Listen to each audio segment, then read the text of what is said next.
You're now listening to the Zod and Drea podcast.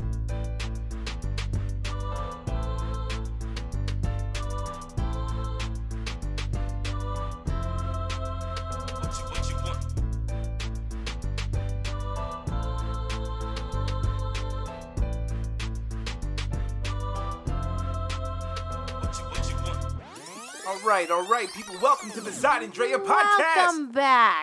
Welcome back. It's been a busy day. In case you haven't checked it out, we had already posted up a podcast yesterday because we went out as a man in the street in Phoenix, Arizona, here in front of Senator Flake and McCain's office for a protest that was happening, which was a die-in. And what's a die-in? What's a die-in? It was my first die-in.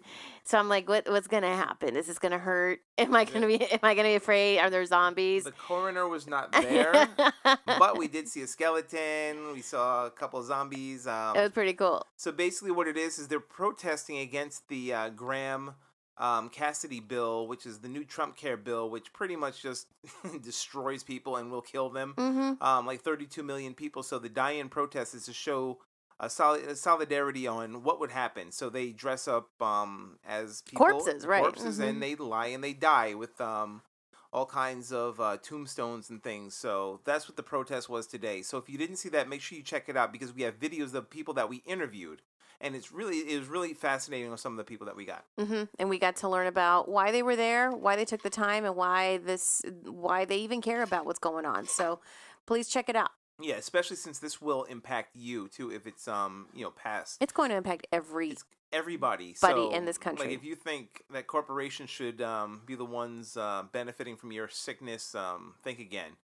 Check these interviews out. But also, we're going to just get into it because we have a great show today. So the movie review is going to be Kingsman, Golden Circle. Yep, Golden Circle, which we wound up seeing a couple of days ago. So we're going to talk about that. Eggsy's back. Oh, the gentlemen. All the gentlemen are back. I love this whole new series, like the movies. I love them. Yeah, they're fun. So we're also going to talk in politics, in case you haven't checked out, because your president has not tweeted this, but there is a disaster going on in Puerto Rico. And also what had happened in Mexico, which is just crazy in Mexico. It's nuts what's going on. So we're going to share some information to pass along if you want to help with any of those disaster reliefs and talk about what some local communities are doing to help. And also, our final and what we're going to be getting into today is what is the polite way to protest without offending? So we're going to have fun with that one because people seem to be offended by anything people come and do to protest for their rights. So let's get into this. Okay. All right, Kingsman. Kingsman. In case you haven't seen it, we already wrote up a... you did a fabulous write-up, by the way, about it. Very much. I tip the hat to you. Thank you. Tip the hat. Like a gentleman. Like a gentlewoman. With her pinky sticking out. So, man, what are you doing? You're like breaking shit. Breaking stuff. So, Kingsman came through. In case you hadn't seen the first one, it's kid who pretty much was Yeah, I really jacked that up. Yeah, I jacked that up badly. Kid named Eggsy over in England who his dad, I believe, was a spy. He was a Kingsman, and he was killed in duty, which is these gentlemanly spies with these nice suits. They're almost James Bond, almost on drugs. Like some of this stuff is just wild. Which I love James Bond movies, so that's probably why. I mean, come on. And these are like younger people, but they're just gentlemen. Everything. I mean, their suits are tight, everything's straight. So we continue into part 2, which is called the Golden Circle, where Eggsy is now a full-fledged Kingsman. Like he's damn near running it after Harry got killed in the first one. Harry. Sorry for the spoilers, but if you haven't seen this first one, too bad you listened to the second one now. So Harry gets killed in the first one, and who was obviously a really great character. Kicked ass, the whole 9 yards. Eggsy's now taken over. He's pretty much assumed the life of Harry almost in a way. He now has a girlfriend, even though they're not supposed to really get in a relationship. That's the thing. They're not supposed to have any ties. Yeah, to anything else. Try to stay away from it, but he couldn't help it. The lady at the end of the first Kingsman, he wound up being his girlfriend, who happens to be a princess. So there are a couple funny scenes with the princess and her family. And the way that Eggsy has to be a gentleman and everything. So And if you saw the first one, Eggsy grew up in like the projects. Yeah, like, pretty much. He's a white kid in the projects. Just, hey, bro. Bro. Hey, bro. I think we had to practice that like for a day, bro. It's not Instead of bro. saying bro, you It's get bro. Bro. It's so weird. I saw some rapper today, like, talking. He's like, oh, what are you talking about, bro? Why are you thinking? Because he couldn't say the word island. The guy's like, what record label are you with? He said, Island. He's like, it's not Island. It's island. He's like, what are you talking about, bro? Like, no, it's not, bro. You're trying to play me about my English, bro. Oh, he got all defensive. Yeah, and he was wrong. It's like, no, it's not Island. It's island. But Eggsy continues on with his mission, but he's being trapped and followed by one of the former Kingsman recruits who wound up turning bad, Charlie. And that whole first scene, just with the the car scene, like the hand, the robotic arm, because his arm got ripped off in the first one, so now he's back, he's evil, and he's got this Terminator hand. Like, what? He's crazy. Trying to fight Eggsy, but Eggsy's still a Kingman. Unfortunately, shit goes wrong, shit gets blown up, people die, people that you liked in the first one die, and oh, I won't say. I'm not gonna say who. No, I can't tell you who died. Well, yeah, it's funny who you're getting sad over. I know. But anyway, you wouldn't think. But anyway, they continue on. Merlin lives, Eggsy lives, and they go to try to, I guess, drown their sorrows in some alcohol, because it was supposed to be the plan. Like, in case everything goes wrong, this is the plan. And all they do is find some alcohol in there. But when they study the alcohol, they find out it's from Statesman. Now, Statesman, Kingsman, you get it. Statesman are the United States spy organization. They're the Kingsmen, just from the States. Now, yeah, a spinoff almost. But now, were they a spinoff or were they the original? I gotta try to. I gotta put that together again, because I'm not sure what happened. Yeah, which one came first? Which one came first? So that's where you see Channing Tatum, Halle Berry, and Jeff Bridges. They wind up having funny names. Whiskey. What was it? Tequila, whiskey, and Oberon. Oberon from Game of Thrones. That's right. What was his? Oberon, wasn't it Oberon? Oh, what was his? He was whiskey. He was whiskey. I think he was whiskey. Yeah, because Champagne was Jeff Bridges. That's right. It's like champagne. That's so weird. Champ. Yeah, Champ. But anyway, the Statesmen wind up getting in cahoots with the Kingsmen in order to try to solve the issue on who was trying to disease everybody through drugs. Which is very funny timing. Yeah. Oh yeah. Some of that stuff is funny. You got to definitely check out the president. How much he didn't give a shit. He just wanted to kill people and be popular. He was pretty much a Trump. Like, yeah, he was. It was so weird. A Trump spinoff. Like, the timing of this stuff politically, the fact that they were making this, and the way that things happen now, was really interesting. Because if you think about it, with healthcare going on right now, the movie kind of mimics what could happen. It does. So I recommend it. It wasn't as good as the first one, but it was fun. It's a fun, wild ride. It's something that people can enjoy. Clear your mind. Go to the movies. Check it out. It's entertaining. And that's just it. Period. Point blank.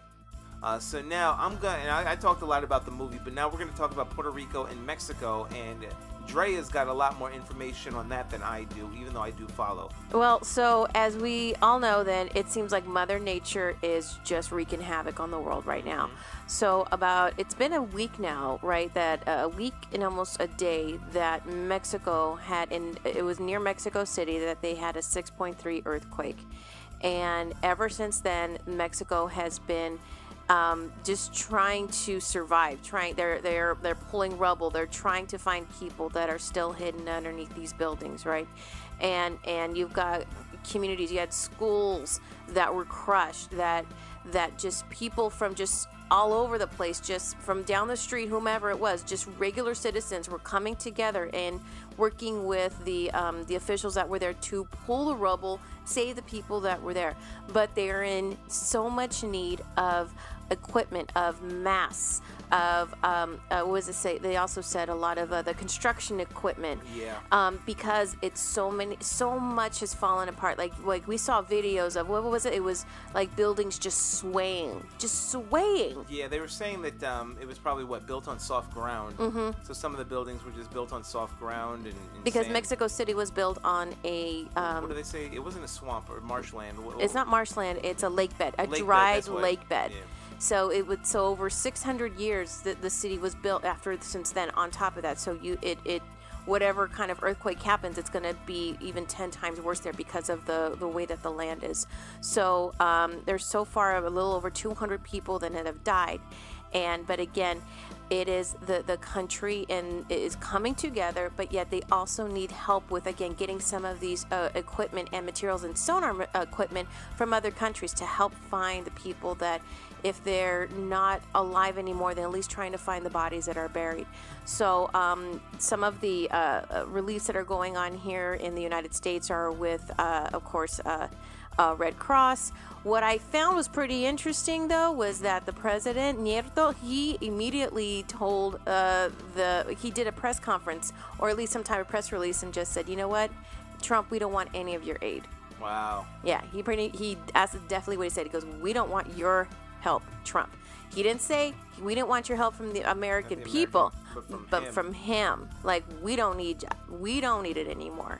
So they really, what really pulls at my heartstrings is you see the community just come together. You see just people just pulling the ropes and just to get the buildings cleared, try to save the kids that are there. So again, Red Cross and UNICEF have been great when it comes to really organizing and getting funds out to those direct communities. Now focusing on Puerto Rico, our statesman. Real quick, oh, yeah. And just to let people know, on September 19th, Mexico City had a 7.1 earthquake.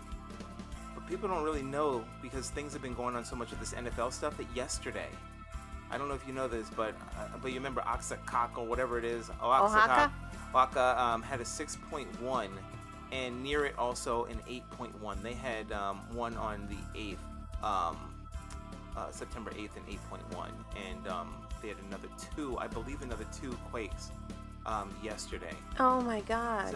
In southern Mexico. So keep an eye out, because they're getting hit. They're getting hit hard. So, I'm sorry, but going to Puerto Rico. Oh, wow. So, again, everybody keep in mind. So, we got like a minute left. I want to talk about Puerto Rico. Okay, that's our statesmen, right? Mm-hmm. These are U.S. citizens. 3 million today has been documented that have no electricity. Can you imagine? You have no electricity. You've got water floating everywhere. That is poisonous water. Really, now it's there's just dirt and debris. Arriba PR, ARRIBA PR, is a local organization, and in 4 days, this group established this network across the country and globally of people that either families are from Puerto Rico or their origins are from Puerto Rico, that have created funds that are getting all types of supplies and equipment, and they're getting donations here in Arizona, and what they're doing is shipping it over. They've coordinated with the USGF group here in the United States to get shipments to Puerto Rico on a continuous basis. So not just immediately, but in November and December. So please find them on Facebook, and also then reach out to them for donations. Hey, what's up, everybody? I'm Zod. And I'm Drea. And we want you to check out the Zod and Drea podcast every Tuesday. Where can everybody find us at? That is awful. You can always check us out on www.zodanddrea.com. Where else? You can always check us out also on Facebook at Zod and Drea. Instagram? Zod and Drea. Snapchat. You apart. Zod and Drea. YouTube. Zod and Drea. I see a pattern. So if you haven't caught that, catch us at Zod and Drea on all the social networks. But also, make sure you subscribe to the Zod and Drea podcast. Where? At zodanddrea.com. And also on YouTube and iTunes, Google Play, Stitcher, and iHeartRadio. We're coming for you. Let us know what you think. And if you want to be a guest, reach out to us. And put all of your input into whatever our topics are for the week. So we hope to check you out and see you there. Bye. Okay, we're back, guys. All right, we're back. So obviously we're going to discuss on some of the polite ways to protest, because people don't seem to like, well, they don't like blocking traffic. They don't like black people marching and yelling things for Black Lives Matter. Mm-hmm. They don't like signs. They don't like signs. I mean, back in the day, they didn't like us standing around crossing a bridge. They didn't like us sitting in segregated areas. Mm-hmm. People died, for things like that. And now they don't like it when athletes or anybody during the national anthem take a knee. So when the question was asked, even to Tammy Laren, Tommy Tommy Laurent. Oh, that What are you jerk. talking about? You know Tammy. I was like, I'm what? like, what's wrong with you? You know her name is Tammy. You're killing me. When asked what we were supposed to do when we were protesting, of course she didn't have an answer, and most people don't. The people who do not like the way the black folks protest, they just have an issue with it, no matter what. And they're usually white. So let's just get out there right now. The white Americans do not like the way they protest, and they try to say, oh, you know what? When you put a knee on the ground and you're sitting there, you're supposed to just let's go through it. We're supposed to just do our jobs and entertain them. So in other words, it's like, you're there for our entertainment. So anything that you do other than that is, not worth the price that we pay. Right. So that's slave mentality. So while they're bucking and dancing and they're throwing quarters at them, they want them to just be entertained. And they want to be entertained by them. So they don't like that. They don't like taking any on the field. They didn't like Kaepernick doing. Now the entire NFL is doing it, mostly because of what Trump said as a defiance to him. Just to show him up, like, shut the hell up. Now, the whole thing is that this is supposed to bring awareness to people about police brutality, things that happen in the black community that are disproportionate than any other community. It's like bring awareness. In order to get people to stand for your anthem, to respect the country naturally. It's like, okay, if I see the flag, if I see anything that represents that nation, I want to be proud of it. I want to be proud of everything that's in it. This flag will represent me. It doesn't just represent the military. It represents me. So if I see they see somebody kneeling, they're like, hey, wait a minute, what's he doing? He ain't supposed to be doing that stuff. That means that person has not taken the time to relate to why that person is kneeling in the first place. And that's the issue. That is a big issue. It means that you feel that their entertainment for you is larger than the issue at hand as to why they're protesting in the first place. So, right. Which makes them less of a human being. It makes them less than a human. So they feel that, you know what, this is not your concern. So we don't like the way you protest. So like the girl said on that interview in the Cardinals game today for Dallas. Oh my gosh, I am so ashamed that this woman lives in Arizona. You can protest on Monday, Tuesday, Wednesday, Thursday, Friday, Saturday, but Sundays for us and Americans. And I'm going to tell you something. And here's the thing about those people. This. They don't understand that this is an American issue, number one, and the people protesting are Americans. So they automatically divide themselves from us. They automatically separate ourselves with their leader, Kim Jong-Trump, to sit there and try to tell them how to divide. I mean, we're talking about a guy who thought that, people defending the Confederate flags and neo-Nazis, those were good people. Right. Those are just both fun. sides. Both sides. Both sides were, but and then defend the statues. But when it came to issues of black people, it's like everything didn't matter to him when it came to issues of people or why they're doing this. No one says, hey, well, why are they doing that? Oh, because of the issues of, black people that didn't. Oh, well, maybe I should have a discussion about this because obviously they have a different view of America than I do. And the flag means something different to them. So maybe we can work out something together so that we can talk about it and get a discussion going and try and help solve that problem. Then if we can solve that issue, they'll be proud of the flag enough to stand. Okay, so that doesn't happen. Instead, it's stand, and I want forced patriotism, otherwise you're going to lose your jobs, and that's what we want. So we've turned into a fascist state, and these are the people who hate Antifa, and Antifa doesn't want a fascist state, but, are they embracing fascism? I mean, it's amazing. Dictatorship is what it sounds like they're embracing. I mean, it is a dictatorship. At least that's what it's leading to. I mean, we're talking about a president who tries to silence the press. Right. He doesn't like anyone protesting. He doesn't like anyone protesting in his name, especially, or outside of his name, or against him. So he is definitely not a proponent of the First Amendment. And how many times has he stated use of force and support of use of force on civilians? On civilians. So we know what he is. We knew what he was before then, but I'm hoping people have now caught up 8 months later as into what he is. So let's talk about the ways that people want us to protest. How can you protest politely for these people so that they don't get offended by black people who are in their faces telling them, we have issues with you and we want to talk about them so that you can stop it and, gain some empathy for us. But you don't want to because you'd rather, number one, claim that the flag is owed to by the veterans. So here's what I want to ask them straight up. And I should make a post about this, but is the American flag owned by the military or does, you know, if the flag and the anthem is representative of the U.S. military, then what represents the U.S. people? Right. It's not just the military. Then it can't be no, but I'm saying it can't be the flag then. Right. Like if the military owns the flag, because if you're disrespecting the military, that's what it is. You're disrespecting the military. Okay, by not kneeling, so that means what? So the military is in ownership of the flag, according to them. Mm-hmm. That means that everybody else is American.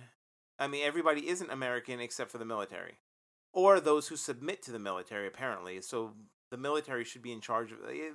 They don't make any sense because they don't have an argument. Mm-hmm. They don't have a friggin' argument. And when they make the argument of, well, people fought overseas for this flag, people died for this flag, how does that then at all associate with football?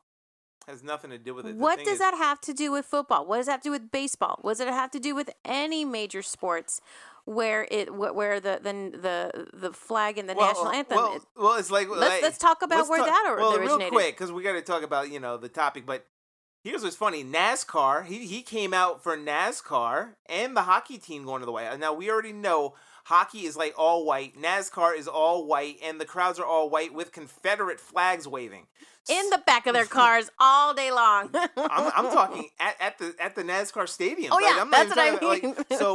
So this is who he is embracing. The man Trump is a white supremacist.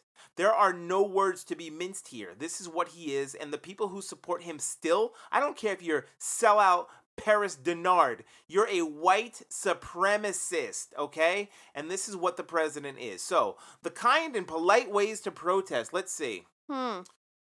Well, I know. We can go into a sit-in and sit into an area where they won't be bothered. So we'll be quiet and we'll just sit in.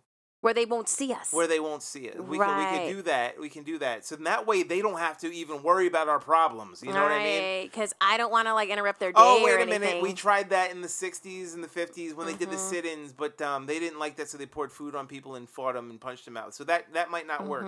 Let me think of another non-violent. Oh, I got one. How about, let's say at the Olympics, you put your fist in the air as a quiet sign of protest. I mean, is that okay? Let's ask them. No, we have no one to ask. Oh, damn it! Baby, you know nobody else is here but us. All right. You don't know what I'm talking about? Yeah, I do know what you're talking about. Well, and then I was talk being about silly it. about. That was a 1960. What was it? 68. I think it was 1968. Mexico Olympics, City Olympics. So John Carlos got him up here. It was John Carlos and Tommy Smith where they put their fist up. And don't even front, because the white dude, he was in on it too. Those were his gloves. And he's wearing a patch on his chest in support of the brothers. He just didn't put his fist up. But the white dude there, he was down too. So we need to give a shout out to him. I can't even friggin' find his name. But white dude down there with Tommy and Carlos, yo, you're good. Hope you're still alive. I think he died actually, unfortunately. Oh really? Yeah, but respect to him. So we can't do that because they don't like that, because these guys got ostracized. I mean, badly. Muhammad Ali, he didn't want to go to Vietnam because Vietnam, they didn't do anything to him. And it's true. It's like, I mean, there's a quote that he said, but he didn't really say it, but it's the same thing. Ain't Viet Cong call me nigger. And it's true. So I'm supposed to fight for a country that straight up disrespects me, calls me nigger, against people who don't? Right. Like, these people don't think anything about me in that way, but you do. And I'm supposed to put my hand on my heart to what? And just to backtrack a little bit, and didn't Trump get out of the draft? Oh, Trump did, yeah. Yeah. Oh, he didn't. He not only did he get out of the draft, but after being president and running for president, he didn't have his hand on his heart like the other people did. But that's not a problem to this Trump supporter. No, so he's still a patriot. Yeah, and of course, all the people at home, when the anthem comes on, who are grabbing their beers, sitting there on their friggin' couches, watching TV, you are also not standing. If you're standing now, trust me, 2 weeks ago you were not standing. So stop it. So people at home who listen to the anthem do not stand. And I will watch you at every game to see if you stand up, especially if it's on TV and you're at your house and I sit there and walk by. If that damn American anthem is up and you're not sitting there, then I will assume that you are protesting just like Kaepernick, and you better fight for some black rights. Oh, shout out to Peter Norman. He's the guy. Oh, he's the guy. Yeah, okay. Australian silver medalist in the 1968 Olympics. My man, Peter Norman, what's up?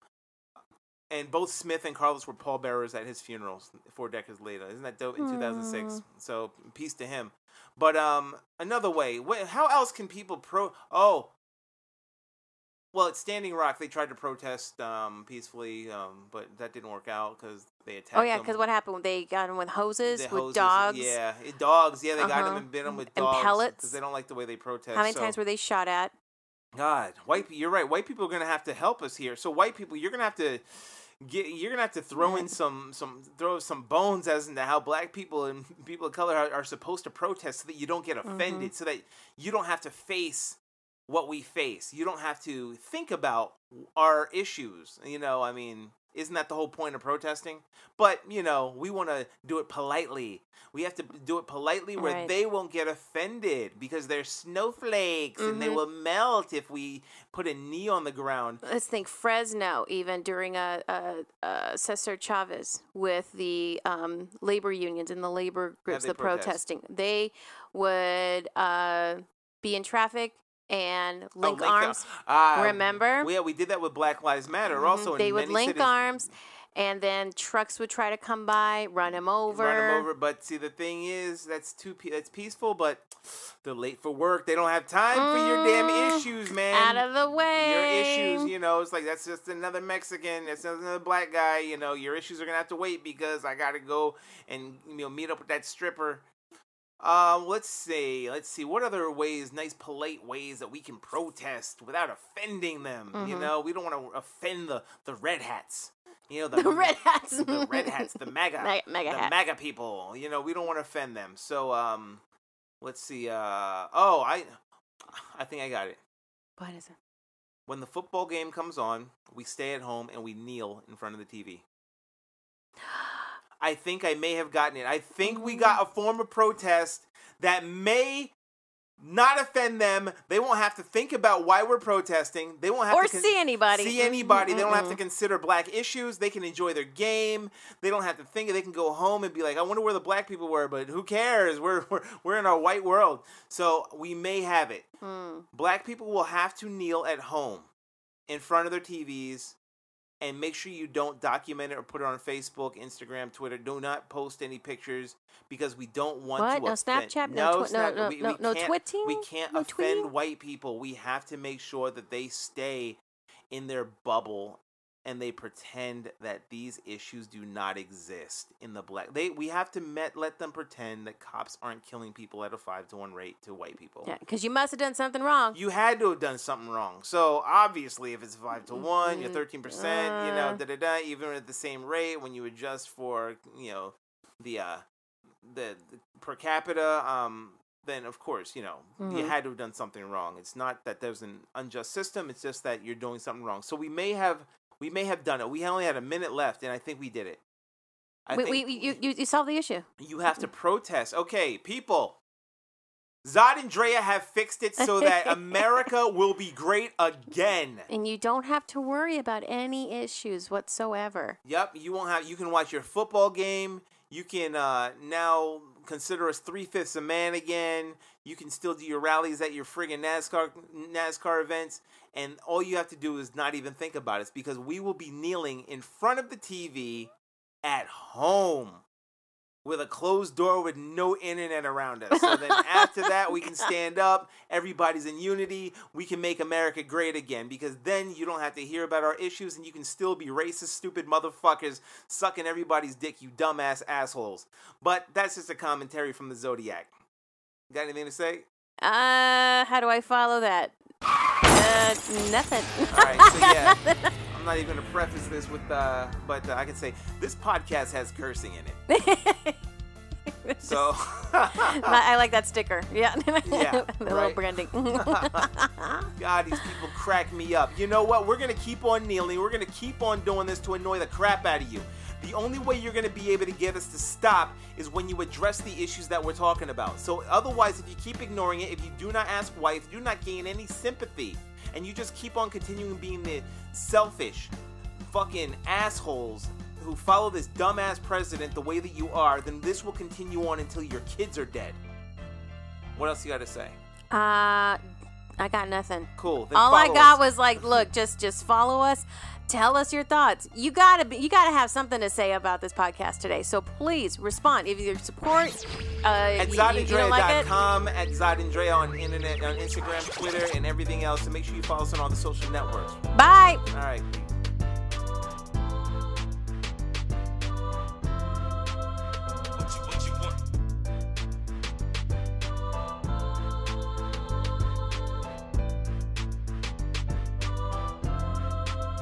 What you